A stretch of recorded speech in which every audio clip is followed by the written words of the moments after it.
Em nome do Deus Pai, Deus Filho e Deus Espírito Santo. Amém. Por que Deus ainda se importa? Hoje nós lembramos o dia da Santíssima Trindade e nós queremos refletir na seguinte frase: a constante indiferença do ser humano, apesar do amor de Deus, e o constante amor de Deus, apesar da indiferença humana.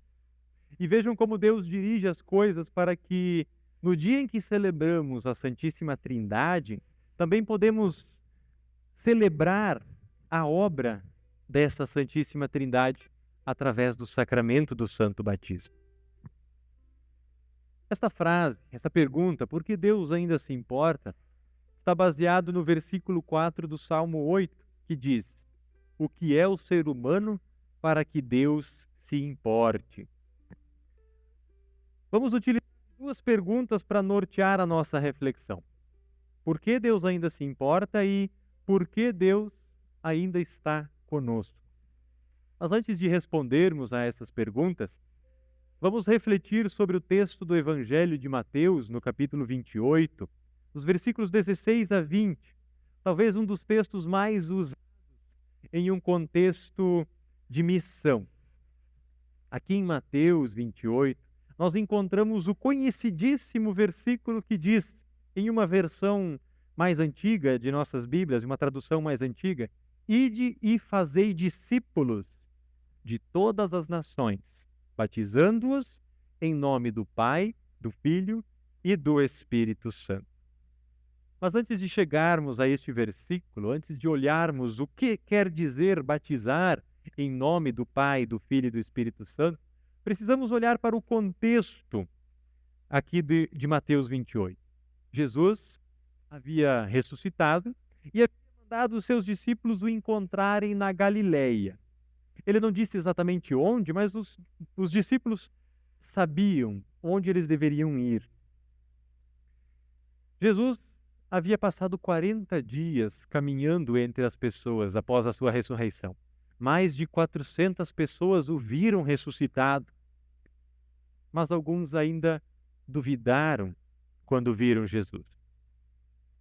E no versículo 18 de Mateus 28, Jesus diz o seguinte: Deus me deu toda a autoridade no céu e na terra.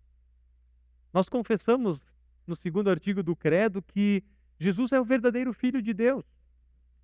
E por ser verdadeiro Filho de Deus, ele recebeu toda a autoridade de Deus antes da criação do mundo. Mas enquanto ele estava aqui no mundo, antes de sua morte, ele não fez uso dessa autoridade. É o que nós chamamos de estado de humilhação de Jesus, quando ele andou como um de nós aqui neste mundo.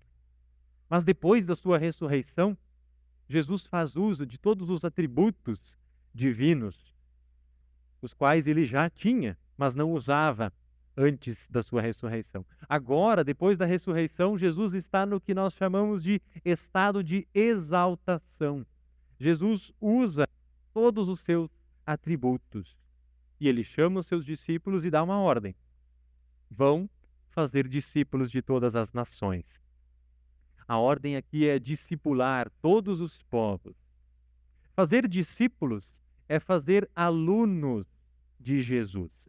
Era comum naquela época e antes de Jesus que mestres tivessem discípulos, alunos que andavam com eles e aprendiam com eles. E os discípulos de Jesus não eram diferentes, eram alunos de Jesus. Mas como que esses discípulos agora, na falta do seu mestre, conseguiriam fazer discípulos para Jesus? E Jesus diz: batizando-os e ensinando a guardar tudo o que tem ordenado. Essa é a forma que a igreja faz alunos de Jesus, discípulos. Batiza e ensina a obedecer todas as ordens de Jesus. Convenientemente, hoje teremos batismo em nosso culto. Essa ordem que Jesus dá, ela não serviu só para aqueles discípulos no tempo dele. Ela serve para nós hoje como igreja. Os pais trazem os filhos para o batismo, mas não deve terminar aqui. Essa criança deve ser ensinada no caminho que deve andar e, mesmo quando for velha, não se desviará dele. Assim, a igreja cumpre o mandado de Jesus de ensinar a obedecer todas as coisas. O batismo é uma ordem de Jesus. E no batismo, a Santíssima Trindade está operando a fé no batizado. Através do batismo, o Espírito Santo passa a habitar em nós. Deus nos recebe dentro da sua família e nos chama de filhos. A Trindade está vinculada ao batismo. Deus atua no batismo preparando discípulos, preparando alunos para ele. E ser batizado em nome do Pai, do Filho e do Espírito Santo é ser batizado de fora para dentro deste nome. Ser batizado para dentro da comunhão com Deus. É uma comunhão com o Deus triuno. E essas palavras devem ser sempre utilizadas no batismo. É a palavra ligada à água. O reformador Martinho Lutero, quando fala sobre o batismo no Catecismo Menor, ele diz que a água não tem poder de lavar os nossos pecados, mas que a água ligada ao mandamento divino é que tem poder. No início eu falei sobre a constante indiferença do ser humano, apesar do amor de Deus, e o constante amor de Deus, apesar da indiferença do ser humano. Muitas vezes isso acontece também depois de trazermos os nossos filhos ao batismo. Muitos querem batizar e lembram da primeira parte. Batizem em nome do Pai, do Filho e do Espírito Santo. Mas muitos se esquecem do restante, ensinando-os a obedecer a tudo o que eu tenho ordenado a vocês. As pessoas ainda têm noção que é importante trazer os filhos para o batismo, mas muitas vezes é só isso. Se esquecem da segunda parte, se esquecem da ordem que Jesus dá de ensinar a obedecer a tudo aquilo que foi ordenado. A pergunta que podemos fazer é: por que batizar se não vai continuar ensinando? Se não vai ensinar o seu filho a importância de congregar, a importância de participar na igreja, a importância de ofertar trabalho em prol do reino de Deus e ofertar bens. É claro que o batismo não deve ser negado. A ordem é: vão e batizem todas as nações. E nesse todas as nações incluem-se também as crianças. Por isso, não esqueçamos da segunda parte. Ensinem essas crianças a obedecer tudo aquilo que Deus ordenou. Hoje nós lembramos a Santíssima Trindade e, de modo especial, as leituras nos levam a refletir na ação de Deus. E a primeira leitura, no livro de Gênesis, ela fala sobre a criação de Deus. E nesta obra da criação nós vemos também presentes as três pessoas da Santíssima Trindade. Deus não precisava usar palavras para criar o universo. Mas esta palavra que é mencionada aqui em Gênesis, o verbo de Deus, é o mesmo verbo que se fez carne e habitou entre nós, que João diz no capítulo 1. É o próprio Jesus Cristo. E também nós temos a presença do Espírito Santo, como o Espírito de Deus que pairava sobre a face das águas. E Deus ainda diz: vamos fazer o ser humano à nossa imagem e semelhança. Eles serão como nós. Nós quem? A imagem da Santíssima Trindade. E como é especial para nós.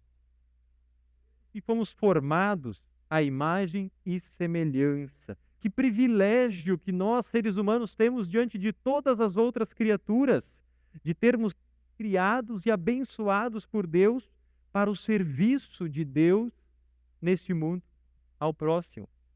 Deus nos colocou como a coroa da criação. Ele deu uma responsabilidade ao ser humano de cuidar da sua criação. E Deus tem um carinho especial toda essa criação. Ele olha para cada detalhe. E o texto de Gênesis relata o amor de Deus por essa criação. O amor, o carinho em cada detalhe em que ela foi formada. E até hoje, Deus continua cuidando. A ponto de Deus amar tanto essas criaturas, especialmente o ser humano, Deus amou tanto o homem que enviou o seu filho para morrer por ele, para morrer por nós, por causa dos nossos pecados. E no texto do Evangelho, em Mateus 28, nós temos aqui 3 ordens que foram dadas por Jesus: fazer discípulos, batizar e ensinar. Trazer as pessoas até onde há salvação. Ou levar a salvação até as pessoas. Levar Cristo para todos. Essa é a missão da igreja. A Trindade está presente nesta missão. Deus envia o Filho, que morre por nós. O Pai e o Filho enviam o Santo Espírito, que habita em nós a partir do batismo e nos leva à fé. Trazer as pessoas até onde há salvação. É a missão da igreja. E uma dessas formas é o batismo. Em Tito, capítulo 3, versículo 5, o apóstolo Paulo diz sobre o batismo: Ele, Jesus, nos salvou por meio do lavar regenerador e renovador do Espírito, que Ele derramou copiosamente sobre nós, com toda a sua generosidade, por intermédio de Jesus Cristo, o nosso Salvador. No batismo, nós também vemos a ação da Santíssima Trindade. É a Trindade presente na redenção do mundo. E no texto de Atos, capítulo 2, o versículo 14 e os versículos 22 a 36, nós temos um discurso do dia de Pentecostes, o dia da descida do Espírito Santo. Na primeira parte, Pedro faz uma defesa dos seus colegas apóstolos, dizendo: essas pessoas não estão bêbadas. É apenas 9 horas da manhã. Aqui está acontecendo o que Deus disse através do profeta Joel. E na segunda parte, Pedro faz uma defesa de Cristo. Ele testemunha para todas as nações, representadas ali naquele dia, sobre Jesus.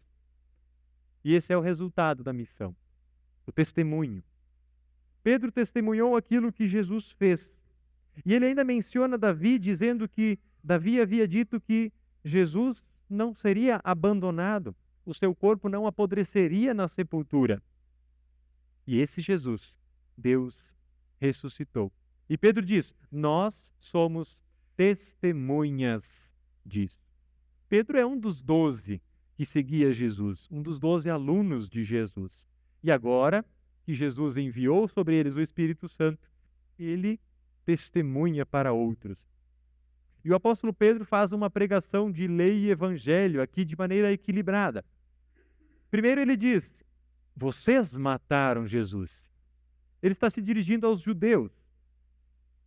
Aqui ele está dizendo: vocês mataram Jesus por meio de homens maus que levaram Jesus à cruz. Nós não estávamos lá quando Jesus foi crucificado. Mas nós também somos responsáveis pela sua morte. Os nossos pecados, os pecados daqueles judeus no tempo de Jesus, os pecados daqueles que viveram antes de Jesus, os pecados daqueles que viveram depois e daqueles que estão vivendo agora, foram os que levaram Jesus à cruz. Mas a promessa que Jesus dá, lá no dia em que ele deu a ordem aos discípulos de pregar o evangelho, é a seguinte: eis que estarei convosco todos os dias até o fim dos tempos. Cristo está vivo e ele derrama sobre nós essa promessa. Sempre que nós participamos de um culto onde nós temos acesso à palavra de Deus, o meio da graça, através do sacramento do altar, onde o Espírito Santo fortalece a nossa fé, nós temos a presença de Deus no meio de nós. Aqui, mais uma vez, nós temos a Santíssima Trindade. O Pai e o Filho enviam o Espírito Santo.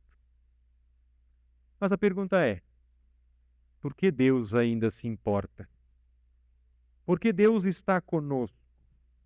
Se foram os nossos pecados que levaram o seu Filho à cruz, se nós que nos desviamos, se nós rejeitamos a sua palavra, nós que muitas vezes somos indiferentes ao Evangelho, às suas promessas, ao seu amor, por que Deus mantém este amor constante entre nós se nós o rejeitamos constantemente? Um teólogo e escritor reflete sobre as causas da morte de Jesus. Esse teólogo se chama John Stott. Ele diz o seguinte: não foram os judeus que mataram Jesus por inveja, nem os romanos por medo de revolta, mas o amor do Pai. Jesus se entregou por nós. Ele mesmo diz em João 10:18: ninguém tira a minha vida de mim, mas eu a dou por minha própria vontade. Tenho o direito de dá-la e de tornar a recebê-la, pois foi isso o que o meu Pai me mandou fazer. Quando Jesus estava na cruz, ele foi tentado por pessoas que passavam por ali e diziam: tu não é o Filho de Deus? Se tu é o Filho de Deus, prove, desce da cruz, salva ti mesmo e os outros que estão ao teu lado. Jesus poderia sim ter descido da cruz, mas ele não o fez, porque ele se entregou. Jesus só morreu porque ele se entregou. É a ordem que o Pai lhe deu.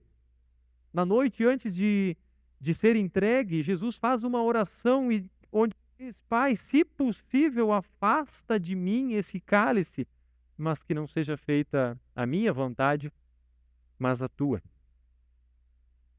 Por que Deus continua se importando?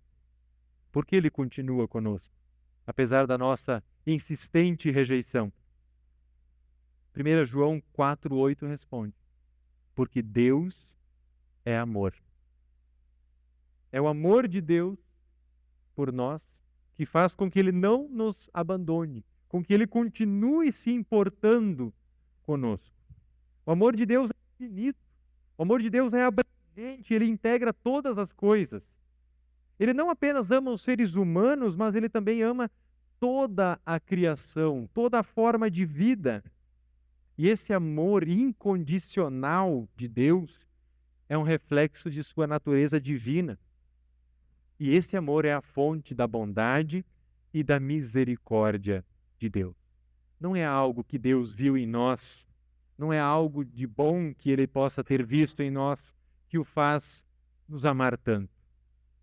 Deus nos ama porque é a essência dele ser amor. E a expressão máxima do amor de Deus foi manifestada através de Jesus. Deus enviou o seu Filho.